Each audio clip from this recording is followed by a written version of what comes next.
কর সংস্কারে সরকারের স্বেচ্ছাচারিতা জুলাই আন্দোলনের মূলনীতির সঙ্গে সাংঘর্ষিক বলে অভিযোগ করেছে বাংলাদেশ রেস্তোরাঁ মালিক সমিতি।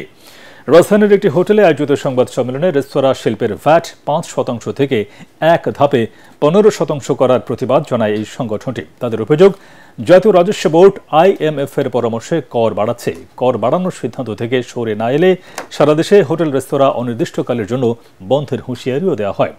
রেস্তোরাঁ মালিকদের অভিযোগ, অন্তর্বর্তী সরকার তাদের ব্যর্থতা ঢাকতেই জনগণের উপর বাড়তি করের বোঝা চাপাচ্ছে। অর্থ বছরের মাঝামাঝি সময়ে হঠাৎ ৩ গুণ ভ্যাট বাড়িয়ে দেওয়ার উদ্যোগ নিয়েছে, যার সরাসরি প্রভাব পড়বে সাধারণ মানুষের উপর।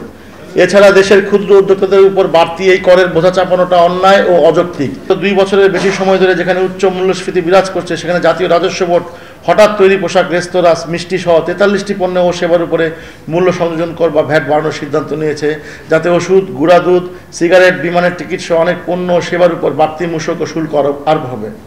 জনজীবনের কথা চিন্তা না করে যদি শুধু IMF এর শর্ত পূরণের জন্য ভ্যাট বাড়ানো হচ্ছে, এটি আমাদের জন্য হবে দুর্ভাগ্যজনক। বর্তমান দেশের অস্থিতিশীল বাজার পরিস্থিতিতে হঠাৎ করে ভ্যাটের হার 3 গুণ বৃদ্ধিতে আমরা আতঙ্কিত, দিশাহীন ও শঙ্কিত।